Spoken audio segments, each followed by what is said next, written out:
So ano na, Boss Anjo? Binuluga mo ang lahat. Hello guys, it's me again, Rocket Ren. Kumusta? Magandang gabi sa inyong lahat.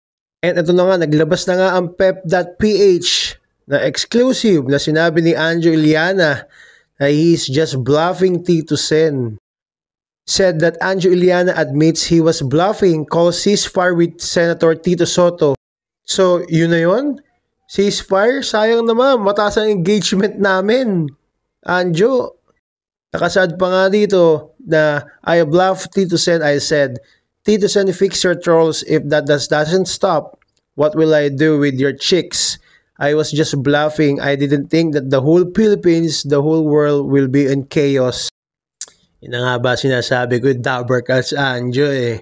Ito yung mga tinatawag na hindi nag-iisip bago muna sabihin o bago muna gawin yung isang bagay. Siguro naiintindihan ko pa rin si Anjo siguro kasi dahil bago siya sa mundo ng social media.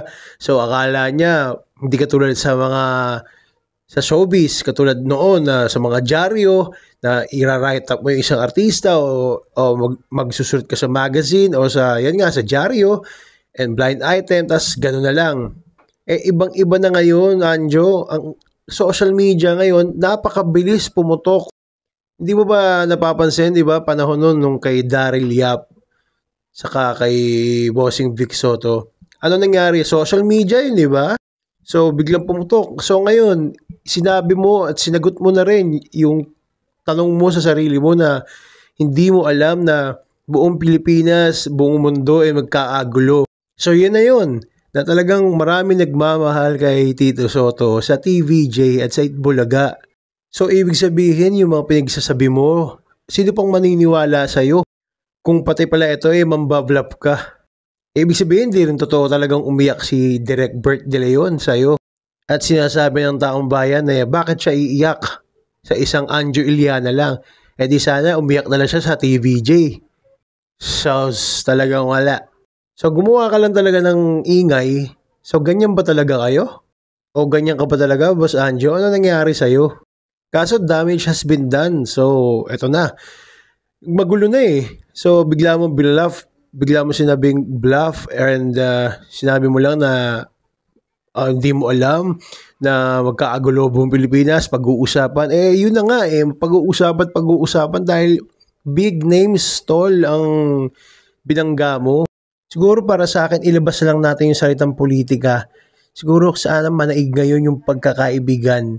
Kasi kaya na pag-usapan, kaya pumutok eh. Hindi lang dahil sa paniniwala mo sa kabila, paniniwala ni Tito Sen dito sa mga ganito ganyan.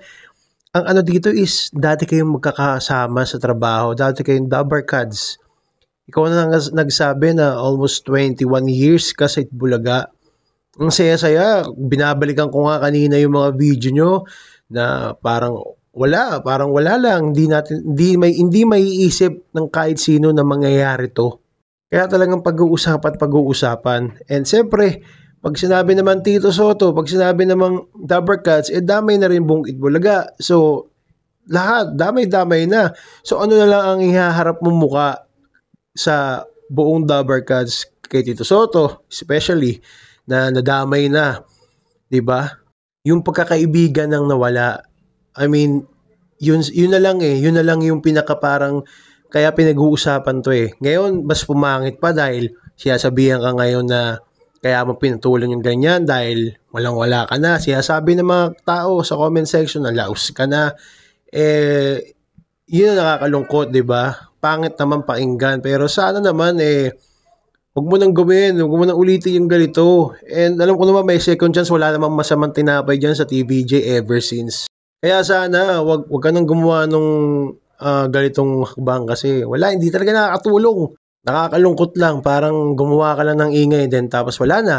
So, sa susunod, gagawa ka na naman ng ingay and then sino pa maniniwala sa'yo, di ba? Paano kung yung sasabihin mo sa susunod, totoo na? Sino pa maniniwala sa'yo?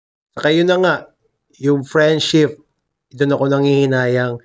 Mamaya, hahanapin ko yung coffee table ng Itbulaga. Ipopost ko dito sa page ko. Papakita ko na ikaw ang isa sa mga nandun sa harapan ng libro ng Itbulaga. Hindi naman natin ipagkakaila, napakagaling naman nito ni Anjo Iliana ever since Bebote nga, uh, Nuts Entertainment, lahat. Palibasa lalaki, kumbaga lahat ng pelikula ng TVJ, kasama ka rin naman dun. So yun lang guys, kayo, ano masasabi nyo sa balita nilabas ng pep.ph? You can write your comments or any insights down below sa comment section and pag-usapan natin. Once again, maraming salamat and mabuhay kayo mga Dabber Gods.